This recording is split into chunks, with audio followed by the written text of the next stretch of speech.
की 28 को असम के कोकराझार में सभा। नेता प्रतिपक्ष बाबूलाल का दौरा 29 को।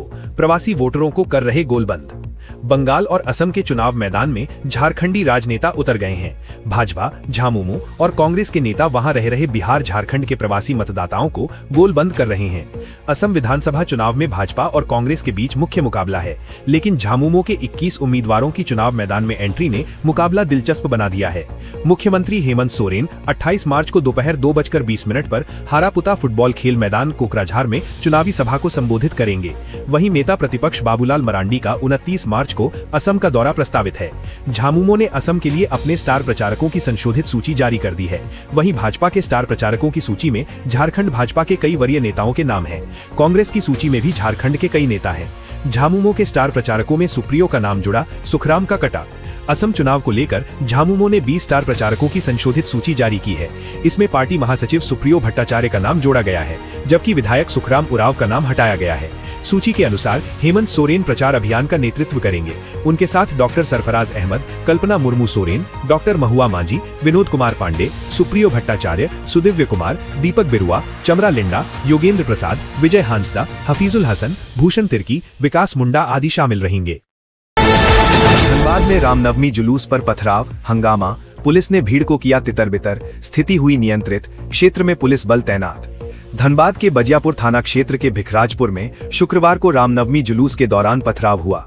स्थिति को नियंत्रित करने के लिए पुलिस को हवाई फायरिंग करनी पड़ी। घटना के बाद इलाके में तनाव है और भारी पुलिस बल तैनात किया गया है। ये घटना धनबाद के भिखराजपुर में हुई, जहां रामनवमी का जुलूस निकल रहा था। इसी दौरान कुछ असामाजिक तत्वों ने जुलूस पर अचानक पथराव कर दिया। पथराव के कारण मौके पर भगदड़ मच गई। मौके पर मौजूद पुलिस बल ने पहले स्थिति को नियंत्रित करने का प्रयास किया, हालांकि काफी देर तक हालात तनावपूर्ण बने रहे। भीड़ को तितर-बितर करने के लिए पुलिस को हवाई फायरिंग करनी पड़ी। फायरिंग के बाद भीड़ हट गई। घटना के बाद पूरे इलाके को पुलिस छावनी में बदल दिया गया है। झारखंड पुलिस के वरिष्ठ अधिकारी मौके पर मौजूद हैं और स्थिति पर लगातार निगरानी रख रहे हैं। किसी भी अप्रिय घटना से निपटने के लिए अतिरिक्त पुलिस बल तैनात किया गया है। पुलिस के अनुसार स्थिति पूरी तरह नियंत्रण में है। असामाजिक तत्वों की पहचान की जा रही है और दोषियों के खिलाफ सख्त कार्रवाई की जाएगी। प्रशासन ने लोगों से अफवाहों पर ध्यान न देने और शांति बनाए रखने की अपील की है। सिंदरी एसडीपीओ आशुतोष सत्यम ने बताया कि स्थिति नियंत्रण में है। रामनवमी जुलूस में बड़ा हादसा टला। मेदिनीनगर में डीजे जनरेटर में आग लगी, कोयल नदी किनारे बुझाई गई। पलामू जिला मुख्यालय मेदिनीनगर में रामनवमी जुलूस के दौरान एक बड़ा हादसा टल गया। शुक्रवार दोपहर करीब 2 बजे मोहन सिनेमा के पास एक पूजा क्लब के डीजे साउंड सिस्टम से जुड़े जनरेटर में अचानक आग लग गई। पुलिस की तत्परता से आग पर काबू पा लिया गया। ये घटना शहर के भीड़ भाड़ वाले मोहन सिनेमा क्षेत्र में हुई। सूचना मिलते ही टीओपी 1 प्रभारी इंद्रदेव पासवान अपनी टीम के साथ मौके पर पहुंचे। उन्होंने तुरंत साउंड सिस्टम से जलते हुए डीजे जनरेटर को अलग कराया। जनरेटर में आग अधिक लोड पड़ने के कारण लगी। इसके बाद जलते हुए जनरेटर को कोयल नदी किनारे एक खुले स्थान पर ले जाया गया। फायर ब्रिगेड की मदद से आग पर सफलतापूर्वक काबू पाया गया, जिससे एक बड़े नुकसान की आशंका टल गई। प्रारंभिक जानकारी के अनुसार जनरेटर में आग अधिक लोड पड़ने के कारण लगी थी। इस घटना में डीजे जनरेटर मालिक को लगभग 2.5 लाख रुपए का नुकसान होने का अनुमान है। जानकारी के मुताबिक रामनवमी पूजा जुलूस के लिए जेलहाता चौक के पास एक पूजा क्लब द्वारा साउंड सिस्टम निकाला गया था। बिजली आपूर्ति के लिए ये डीजे जनरेटर गुरुवार को रांची से मंगाया गया था। शुक्रवार को नवमी के जुलूस में भी क्लब की ओर से साउंड बजाया जा रहा था। क्लब के सदस्य साउंड बजाते हुए 6 मोहान की ओर जा रहे थे, तभी मोहन सिनेमा के पास पहुंचने पर जनरेटर में आग लग गई। कोडरमा में 2 ठगों ने मजदूर को लूटा। घर लौटते वक्त झांसा देकर पर्स और बैग ले गए। बाइक पर आए थे दोनों आरोपी। कोडरमा जिले में ठगों ने एक प्रवासी मजदूर को अपना निशाना बनाया है। जयपुर से काम कर घर लौट रहे मजदूर से 2 युवकों ने झांसा देकर उसका पर्स, मोबाइल और बैग लूट लिया। ये घटना कोडरमा रेलवे स्टेशन के पास हुई।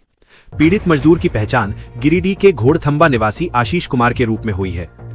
आशीष ने बताया कि वो गुरुवार को जयपुर स्टेशन से अजमेर सियालदह एक्सप्रेस में सवार हुआ था और शुक्रवार सुबह कोडरमा स्टेशन पहुंचा। स्टेशन से बाहर आने के बाद आशीष घोड़थंबा जाने के लिए वाहन तलाश रहा था। तभी एक मोटरसाइकिल पर सवार 2 युवक बस एजेंट बनकर उसके पास आए। उन्होंने आशीष से उसके घर का पता पूछा और अपनी गाड़ी से घोड़थंबा चलने को कहा।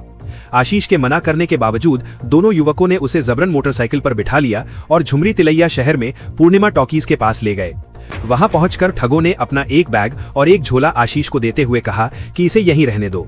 इसके बाद वे आशीष का बैग, पर्स और मोबाइल एंट्री कराने के बहाने अपने साथ ले गए। काफी समय बीत जाने के बाद जब दोनों युवक वापस नहीं लौटे तो आशीष ने आसपास के लोगों को अपनी आप बीती बताई। स्थानीय लोगों ने आशीष के पास छोड़े गए ठगों के बैग की जांच की तो उसमें कुछ पुराने कपड़े मिले। इससे उन्हें तुरंत समझ आ गया कि आशीष के साथ ठगी हुई है। पीड़ित मजदूर अब तिलैया थाना में इस पूरे मामले की शिकायत दर्ज कराने की तैयारी कर रहा है। आशीष ने बताया कि उसके पर्स में 80 रुपए नकद थे, जबकि बैग में परिवार वालों के लिए खरीदे गए सामान और कपड़े थे। बताते चले कि इसी तरह की एक अन्य घटना बीते 10 दिन पूर्व भी कोडरमा स्टेशन पर ही घटी थी, जहां मुंबई से लौटे एक व्यक्ति से इसी प्रकार एक ठग ने ठगी की घटना को अंजाम दिया था। हालांकि पुलिस ने उक्त ठग को महज 10 घंटे के भीतर ही पकड़ लिया था। देवघर में पेड़ से लटकी मिली युवक युवती की लाश, प्रेम प्रसंग में आत्महत्या की आशंका, एक ही गांव के रहने वाले थे दोनों। देवघर जिले के बुढ़ई थाना क्षेत्र के सरपत्ता गांव के जंगल में एक युवक और युवती के शव पेड़ से लटके मिले हैं। इस घटना से इलाके में सनसनी फैल गई। सूचना मिलने पर बुढ़ई थाना पुलिस मौके पर पहुंची और शवों को कब्जे में लेकर जांच शुरू की। मृतक युवक की पहचान प्रदीप यादव और युवती की पहचान सुंदरी टुड्डू के रूप में हुई है। दोनों कारी पहाड़ी गांव के निवासी थे। लोग इसे प्रेम प्रसंग का मामला मान रहे हैं। हालांकि पुलिस सभी पहलुओं को ध्यान में रखते हुए मामले की गहराई से जांच कर रही है। घटनास्थल सरपत्ता गांव के जंगल में होने के कारण पुलिस आसपास के लोगों से पूछताछ कर रही है और साक्ष्य जुटाए जा रहे हैं। पुलिस ने दोनों शवों को पोस्टमार्टम के लिए देवघर सदर अस्पताल भेज दिया है। पोस्टमार्टम रिपोर्ट आने के बाद ही मौत के सही कारणों का खुलासा हो सकेगा। झारखंड में मौसम हुआ सुहावना, रांची में हुई बारिश, कई जिलों में गर्जन के साथ बारिश का अलर्ट। 31 तक बदला रहेगा राज्य का मौसम। रांची समेत पूरे झारखंड में मौसम का मिजाज तेजी से बदल रहा है। बंगाल की खाड़ी से आ रही नमी और साइक्लोनिक सर्कुलेशन की वजह से तापमान में लगातार उतार चढ़ाव बना हुआ है। शुक्रवार को दोपहर बाद राजधानी रांची का मौसम बदला और शाम में गर्जन व तेज हवा के साथ बारिश हुई। इससे रामनवमी पर लोगों को गर्मी से थोड़ी राहत मिली और मौसम सुहावना हो गया। मौसम विभाग ने 27 मार्च शुक्रवार को ऑरेंज और येलो अलर्ट जारी किया है।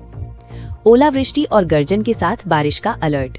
मौसम विभाग के अनुसार 27 मार्च शुक्रवार को पलामू, गढ़वा, चतरा, लातेहार समेत उत्तरी मध्य और दक्षिण पूर्वी हिस्सों में कहीं कहीं ओलावृष्टि और गर्जन के साथ बारिश हो सकती है। 50 से 60 किलोमीटर प्रति घंटे की रफ्तार से हवा भी चल सकती है। वज्रपात होने की भी संभावना बनी हुई है। 31 मार्च तक बारिश की संभावना। रांची में 27 और 28 मार्च को तेज हवा के साथ बारिश होने की संभावना है। 29 मार्च को मौसम शुष्क रहेगा, लेकिन 30 मार्च को एक बार फिर मेघ गर्जन के साथ वर्षा की संभावना है। मौसम विभाग के मुताबिक 28 मार्च को उत्तर पश्चिमी हिस्से को छोड़कर राज्य के अधिकांश इलाकों में बारिश की संभावना है। वहीं 30 मार्च को पूर्वी और मध्य भागों में और 31 मार्च को उत्तर पश्चिम क्षेत्र को छोड़कर अन्य हिस्सों में मेघ गर्जन के साथ वर्षा हो सकती है। गिरिडीह में कुएं में डूबने से दंपत्ति की मौत, पैर फिसलने से पत्नी कुएं में गिरी, बचाने के लिए पति ने लगा दी छलांग, दोनों की गई जान। गिरिडीह में कुएं में डूबने से पति पत्नी की मौत हो गई। घटना गांडे थाना क्षेत्र के गोविंदपुरा गांव की है। कुएं से पानी निकालने के दौरान पत्नी कुएं में जा गिरी। उसे बचाने के लिए पति ने कुएं में छलांग लगा दी। इस घटना में दोनों की मौत हो गई। इस दर्दनाक हादसे के बाद पूरे गांव में शोक की लहर फैल गई है और परिजनों का रो रोकर बुरा हाल है। मृतकों में राजेंद्र मुर्मू और उसकी पत्नी पार्वती देवी शामिल हैं। पार्वती देवी रोज की तरह घर के कामकाज में लगी हुई थी। इसी क्रम में वो कुएं से पानी निकालने पहुंची। पानी खींचने के दौरान अचानक पार्वती का संतुलन बिगड़ गया और वो सीधे कुएं में जा गिरी। महिला के कुएं में गिरते ही आसपास मौजूद लोगों के बीच अफरा तफरी मच गई। पत्नी को कुएं में गिरता देख पति राजेंद्र मुर्मू ने बिना समय गवाए उसे बचाने के लिए तुरंत कुएं में छलांग लगा दी। कुआं काफी गहरा था और उसमें पानी का स्तर भी अधिक था, जिसके कारण दोनों ही खुद को संभाल नहीं सके और डूबने लगे।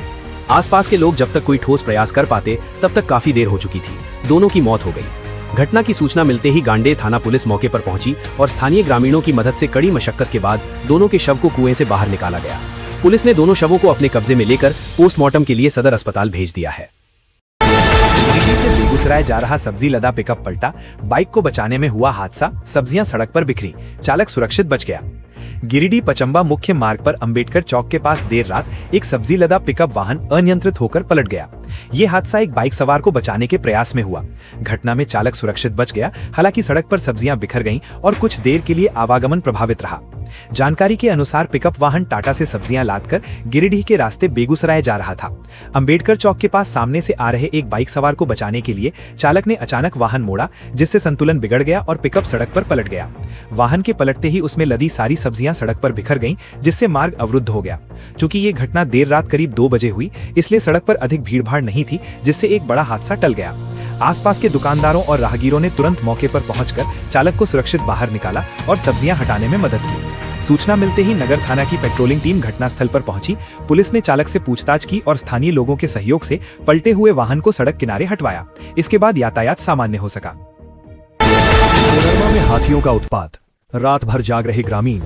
2 दिनों में 5 मवेशियों को कुचलकर मार डाला, 2 लोगों की भी ले चुके हैं जान। कोडरमा में हाथियों का उत्पात लगातार जारी है। पिछले 2 दिनों में हाथियों ने 2 लोगों और लगभग 5 मवेशियों को मार डाला है। इस घटना से क्षेत्र में दहशत का माहौल है। ग्रामीण जागकर रात काटने को मजबूर हो गए हैं। कोडरमा के विभिन्न प्रखंडों में 2 से 3 हाथियों का झुंड विचरण कर रहा है। हाथियों का झुंड गुरुवार देर रात कोडरमा प्रखंड के झरीटाण और ढेबुआ डीह में घुस गया। हाथियों ने किसानों की तैयार फसलों को नष्ट किया और गांव के गौशाला में घुसकर बंधे मवेशियों को कुचलकर मार डाला। हाथियों के कारण भारी आर्थिक नुकसान हुआ। ग्रामीणों के नींद से जागने से पहले ही लगभग 5 मवेशी मारे जा चुके थे और आधे दर्जन से अधिक घायल हो गए थे। हाथियों के इस उत्पात से ग्रामीणों में भारी दहशत है। लोग रात भर जागकर मशाल जलाकर अपने गांव के भीतर और बाहर पहरा दे रहे हैं। हाथियों के कारण गरीब किसानों को भारी आर्थिक नुकसान हुआ है।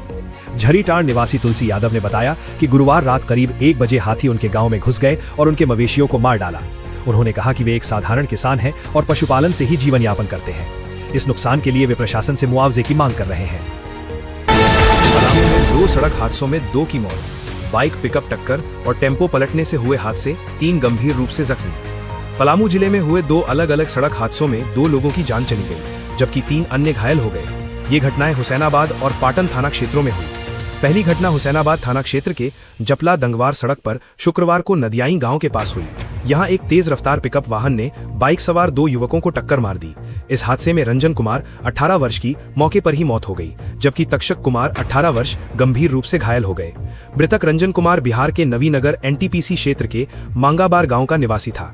घायल तक्षक कुमार एनटीपीसी के कजराई गांव निवासी सत्येंद्र निषाद का पुत्र है। स्थानीय लोगों ने घायलों को तत्काल हुसैनाबाद अनुमंडलीय अस्पताल पहुंचाया, जहां चिकित्सकों ने रंजन को मृत घोषित कर दिया। पुलिस ने शव को पोस्टमार्टम के लिए भेज दिया और टक्कर मारने वाले पिकअप वाहन को जब्त कर लिया। चालक मौके से फरार बताया जा रहा है। दूसरी घटना पाटन थाना क्षेत्र में हुई, जहां एक टेम्पो अनियंत्रित होकर पलट गया। इस दुर्घटना में बंगाल के 24 परगना गांव निवासी ओबिजीत जाना की मौत हो गई। टेम्पो चालक सोनू कुमार 32 वर्ष और सिमना मंडोल 35 वर्ष घायल हो गए। बताया गया कि तीनों बीती रात टेम्पो से पड़वा मोड़ पर रामनवमी कार्यक्रम देखने जा रहे थे, तभी रास्ते में वाहन अनियंत्रित होकर पलट गया। स्थानीय लोगों ने घायलों को पाटन सामुदायिक स्वास्थ्य केंद्र पहुंचाया। प्राथमिक उपचार के बाद ओबिजीत जाना और सिमना मंडोल को बेहतर इलाज के लिए मेदिनी राय मेडिकल कॉलेज अस्पताल रेफर किया गया, जहां चिकित्सकों ने ओबिजीत जाना को मृत घोषित कर दिया। झारखंड के सरायकेला में रामनवमी के अवसर पर भव्य जुलूस निकाला गया, जहां जय श्री राम के जय घोष से पूरा शहर गूंज उठा। जुलूस में विभिन्न समितियों द्वारा आकर्षक झांकियां प्रस्तुत की गईं। बच्चों को भगवान राम, सीता, लक्ष्मण और हनुमान के रूप में सजाया गया, जिसने लोगों का मन मोह लिया। वहीं युवाओं ने तलवारबाजी, लाठी खेल और आग के हैरत अंगेज करतब दिखाकर सबको चौंका दिया। इस दौरान जुलूस में पूर्व मुख्यमंत्री चंपई सोरेन भी शामिल हुए। उन्होंने बजरंगबली की पूजा अर्चना कर क्षेत्र की सुख शांति की कामना की और लोगों से शांतिपूर्ण तरीके से त्योहार मनाने की अपील की। पूरे जुलूस के दौरान प्रशासन की ओर से कड़ी सुरक्षा व्यवस्था की गई थी। इसी के साथ ये जुलूस आस्था, उत्साह और भाईचारे का प्रतीक बनकर उभरा। पश्चिमी सिंहभूम के नुआमुंडी जंगल में भीषण आग, 2 पेट्रोल पंपों के करीब थी लपटें। बड़ा हादसा टला। पश्चिमी सिंहभूम के नुआमुंडी में शुक्रवार को उस वक्त हड़कंप मच गया जब पचाई साई जंगल में अचानक आग धधक उठी। आग की लपटें पास ही स्थित 2 पेट्रोल पंपों की ओर बढ़ रही थी, जिससे बड़ी दुर्घटना का अंदेशा था। पुलिस और टाटा स्टील की फायर ब्रिगेड ने मोर्चा संभालकर आग पर काबू पाया। बोकारो के प्राचीन राम मंदिर में उमड़ी भक्तों की भीड़। शुभ मुहूर्त में श्रद्धालुओं ने किए ध्वजारोहण, गूंजे जय श्री राम के नारे। बोकारो शहर के सेक्टर 1 स्थित प्राचीन श्री राम मंदिर में आज सुबह से ही श्रद्धालुओं की भारी भीड़ उमड़ पड़ी। भक्ति और आस्था के इस माहौल में पूरा मंदिर परिसर जय श्री राम के नारों से गूंज उठा। बड़ी संख्या में भक्त अपने अपने ध्वज लेकर मंदिर पहुंचे और विधि विधान से पूजा अर्चना की। स्थानीय लोगों में इस मंदिर को लेकर गहरी मान्यता है कि बोकारो के सबसे पुराने श्री राम मंदिर में ध्वजारोहण करने से सभी मनोकामनाएं पूर्ण होती हैं। यही कारण है कि सुबह से ही लोगों का तांता लगा रहा। ध्वजारोहण का शुभ मुहूर्त सुबह से लेकर दोपहर 12 बजे तक निर्धारित किया गया था, जिसके चलते बड़ी संख्या में भक्त समय से पहले ही मंदिर पहुंच गए। मंदिर परिसर में भजन कीर्तन का भी आयोजन किया गया, जिससे वातावरण और अधिक भक्तिमय हो गया। श्रद्धालुओं में विशेष उत्साह देखने को मिला। कई लोग अपने दैनिक कार्यों और जिम्मेदारियों को छोड़कर भगवान राम की भक्ति में लीन नजर आए। मंदिर परिसर में भजन कीर्तन का भी आयोजन किया गया, जिससे वातावरण और अधिक भक्तिमय हो गया। महिलाओं की भागीदारी भी उल्लेखनीय रही। उन्होंने बताया कि राम के दरबार में आकर उन्हें मानसिक शांति मिलती है और उनकी हर मनोकामना पूरी होती है। महिलाओं ने श्रद्धा के साथ पूजा अर्चना की और अपने परिवार की सुख समृद्धि की कामना की। पूजा के बाद श्रद्धालु अपने घरों को लौटकर मिष्ठान और प्रसाद तैयार करेंगे तथा परिवार के साथ भजन कीर्तन करेंगे। वहीं दोपहर बाद शहर में निकलने वाले श्री राम के भव्य जुलूस को देखने के लिए भी बड़ी संख्या में लोग सड़कों पर उतरेंगे और इसमें भागीदारी करेंगे। इस आयोजन को लेकर शहर में खासा उत्साह देखा जा रहा है। पूरे बोकारो में आज का दिन भक्ति और उल्लास के माहौल में मनाया जा रहा है, जिससे शहर की धार्मिक और सांस्कृतिक एकता की झलक साफ दिखाई देती है।